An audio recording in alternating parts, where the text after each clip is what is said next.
Assalamualaikum warahmatullahi wabarakatuh. Perkenalkan, nama saya Balkis Samanta Budaya Pali dengan NIM 234311008 dari kelas 5A TRPL. Pada video ini, saya akan menjelaskan proyek UAS mata kuliah Data Science dengan judul Prediksi Niat Pengembalian Pengunjung e-commerce menggunakan Machine Learning. Proyek ini bertujuan untuk membangun dan membandingkan beberapa model machine learning dalam memprediksi apakah seorang pengunjung website e-commerce akan melakukan pembelian atau tidak berdasarkan data perilaku pengunjung. Pada laporan saya terdapat yang pertama learning outcomes. Ini untuk seperti apa saja yang akan dicapai oleh mahasiswa dari proyek yang sudah dibuat. Kemudian saya langsung saja pada project overview-nya. Yang pertama ada latar belakang. Pada latar belakang, pengembangan e-commerce saat ini sangat pesat, ditandai dengan meningkatnya jumlah pengunjung website belanja online setiap harinya. Namun, tidak semua pengunjung yang mengakses website tersebut akan melakukan pembelian. Sebagian besar pengunjung hanya melihat-lihat produk, membandingkan harga, atau mencari informasi tanpa melakukan transaksi. Hal ini menyebabkan kesenjangan antara traffic website yang tinggi dan tingkat konversi yang relatif rendah. Bagi perusahaan e-commerce, kondisi ini menjadi tantangan besar karena yang pertama, biaya pemasaran tetap dikeluarkan. Yang kedua, namun konversi tidak sebanding dengan jumlah pengunjung. Tanpa analisis berbasis data, platform akan kesulitan mengenali pola perilaku pengunjung, menentukan pengunjung mana yang berpotensi melakukan pembelian, dan kesulitan mengoptimalkan strategi promosi dan personalisasi. Oleh karena itu, diperlukan pendekatan machine learning yang mampu mempelajari data perilaku pengunjung dan memprediksi purchase intention secara akurat. Kemudian terdapat business understanding atau problem understanding. Yang pertama, problem statement. Berdasarkan latar belakang yang tadi saya jelaskan, terdapat beberapa problem statement utama dalam proyek ini. Yang pertama, platform e-commerce sulit mengidentifikasi pengunjung yang berpotensi melakukan pembelian hanya dari data kunjungan website yang tersedia. Yang kedua, dataset perilaku pengunjung memiliki karakteristik yang kompleks dengan variasi nilai yang besar, keberadaan outliers, serta distribusi kelas yang tidak seimbang. Kemudian yang terakhir, dibutuhkan model machine learning yang mampu memprediksi proses intention secara akurat menggunakan fitur perilaku pengguna. Goals yang akan dicapai, yang pertama, machine learning membangun model machine learning yang mampu memprediksi niat pembelian pengunjung website dengan akurasi minimal 80%, membandingkan performa 3 pendekatan model, menentukan model terbaik berdasarkan metrik evaluasi, dan yang terakhir menghasilkan proses pengolahan data dan pelatihan model yang reproducible.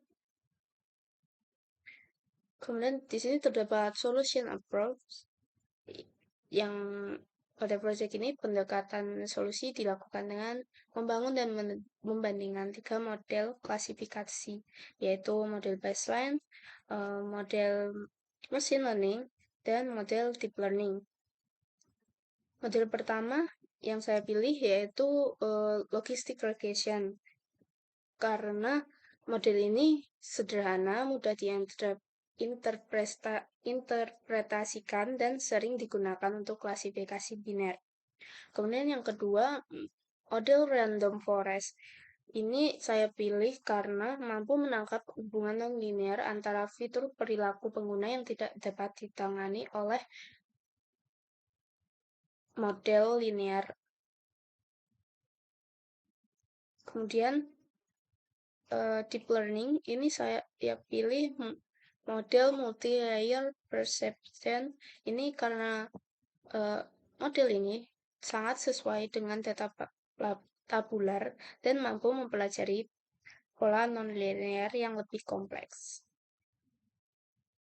Oke, di sini ada data understanding.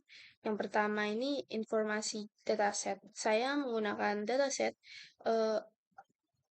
dari UCE Machine Learning Repository dengan deskripsi dataset, jumlah barisnya 12.330, jumlah kolom 17 fitur, dan satu variabel target, yaitu targetnya revenue. Variabel revenue menunjukkan apakah pengunjung melakukan pembelian atau tidak pada sesi kunjungan tersebut. Di sini terdapat beberapa fitur mempresentasikan perilaku pengunjung website seperti durasi kunjungan, halaman yang diakses, bounce rate, exit rate, serta peak value. Selain itu terdapat beberapa fitur kategorikal seperti visitor type dan mode. Setelah saya cek menggunakan Google Colabs tadi, kondisi data yang pertama tidak ada missing value. Kemudian pada duplikat terdapat 125 duplikat. Kemudian pada outliner, di sini hampir semua fitur memiliki outliner. Kemudian datanya imbalance karena false dan true-nya sangat berbeda jauh. Kemudian masuk ke exploratory data analysis. Di sini saya menggunakan 3 visualisasi. Yang pertama, distribusi label target. Distribusi target menunjukkan bahwa sebagian besar data berada pada kelas false, yaitu pengunjung yang tidak melakukan pembelian. Hal ini menandakan bahwa dataset bersifat tidak seimbang atau imbalance. Kemudian yang kedua, blogspot, fitur durasi, dan halaman.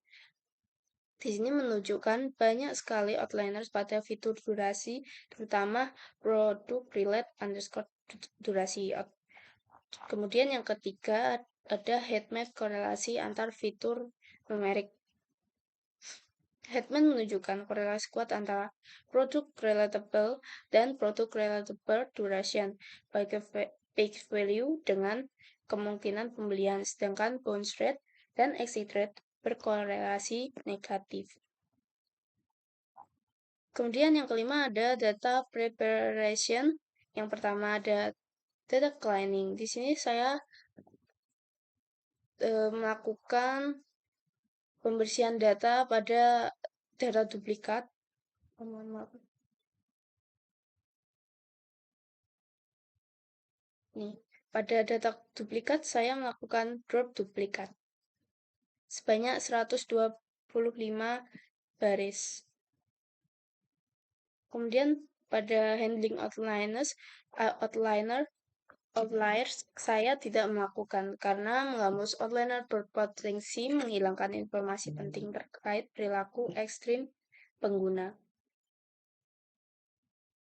Selanjutnya pada data type conversion, di sini saya mengubah fitur kategorikal tertentu dengan menggunakan one-hot encoding. Kemudian pada variabel saya konversi menjadi nilai numerik 1 dan 0 yang dari sebelumnya itu true false.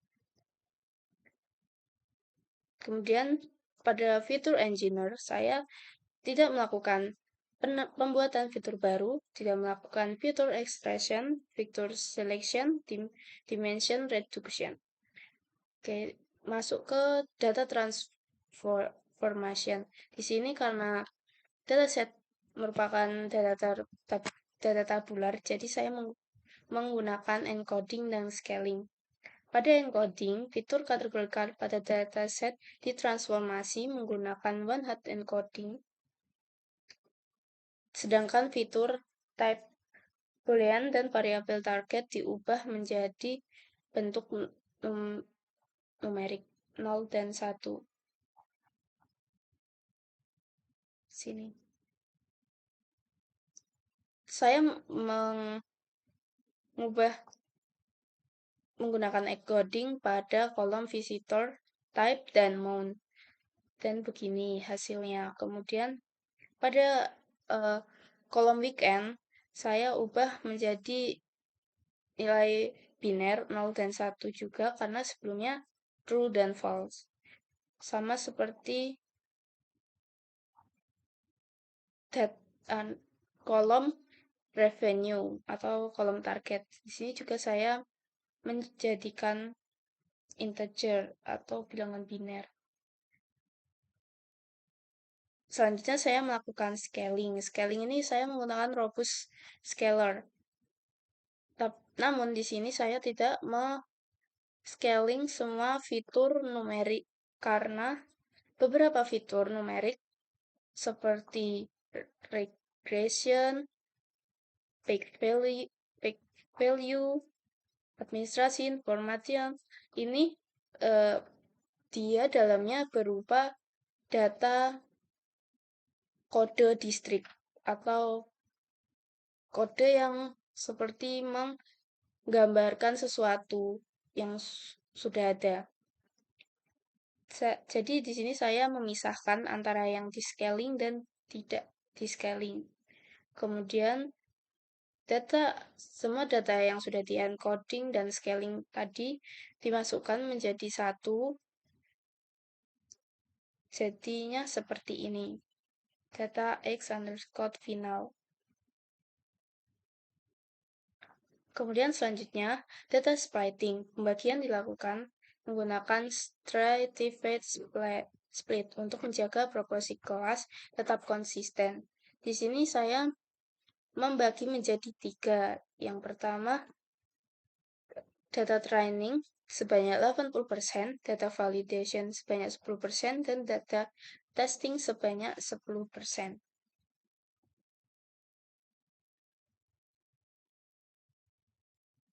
Data train set terdapat 9.764,26, validation set 1.220,26, test set 1.221,26.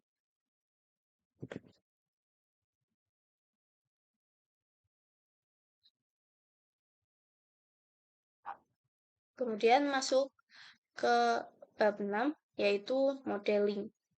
Pada tahap modeling dilakukan pelatihan dan pengujian terhadap 3 model sesuai dengan solution approach yang telah saya pilih, yaitu logistic regression, random forest, dan multi-layer perceptron.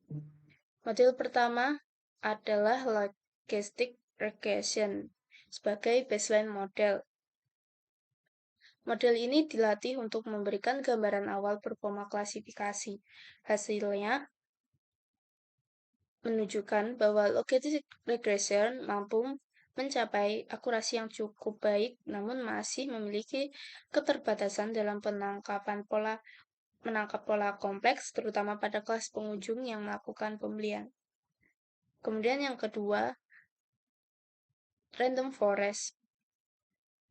Model ini menunjukkan performa yang lebih baik dibandingkan baseline karena mampu menangkap hubungan non-linear antara fitur perilaku pengguna. Random forest menghasilkan prediksi yang lebih stabil dan seimbang antar kelas pembelian dan non-pembelian. Kemudian yang terakhir, multi-layer perceptron. Model ini dibangun dengan beberapa hidden layer dan dilatih selama 20 epoch sesuai ketentuan UAS yang minimal 10 epoch. MLP mampu mempelajari pola yang lebih kompleks, namun memerlukan proses pelatihan yang lebih lama dibandingkan model lainnya, yaitu selama kurang lebih 40 detik. Dan hasilnya menunjukkan bahwa model ini tidak overfitting seperti visualisasi, training, dan validation loss per epoch ini, dan training, validation, akurasi per metric per port.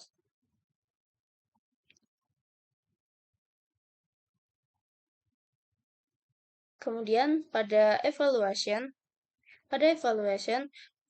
performa ketiga dievaluasi menggunakan beberapa metrik, yaitu akurasi, perception, recall, F1 score, dan confusion matrix. Hasil evaluasi menunjukkan bahwa Logistic regression sebagai Bayesian model memiliki performa yang cukup baik dari sisi akurasi, namun kurang optimal dalam memprediksi kelas pengunjung yang melakukan pembelian. Kemudian, Random Forest menunjukkan performa terbaik secara keseluruhan dengan hasil yang lebih seimbang antara perception dan recall. Model ini mampu menangkap pola non-linear pada data perilaku pengguna, sehingga memberikan prediksi yang lebih akurat dan stabil. Sedangkan multi-layer perception juga menunjukkan performa yang kompetitif, namun tidak secara signifikan melampaui random forest. Selain itu, model ini memerlukan waktu pelatihan yang lebih lama dan proses stunning yang lebih kompleks. Berdasarkan analisis hasil evaluasi, random forest dipilih sebagai model terbaik karena memberikan keseimbangan performa dan efisien yang paling optimal, yaitu akurasi sebesar 0,908 atau 90%. Kesimpulan dari proyek ini, yang pertama, machine learning dapat digunakan secara efektif untuk memprediksi niat pembelian pengunjung e-commerce. Kemudian random forest memberikan performa paling stabil dan optimal. Yang ketiga, perilaku pengguna seperti durasi kunjungan, jumlah halaman, dan peak value memiliki pengaruh besar terhadap keputusan pembelian. Dan terakhir, data yang imbalance dan memiliki outliner tetap dapat dimanfaatkan dengan processing yang tepat. Semua laporan data sudah saya upload di dalam GitHub repository, seperti dengan ketentuan dari UAS. Sekian presentasi dari saya, kurang lebihnya mohon maaf. Assalamualaikum warahmatullahi wabarakatuh.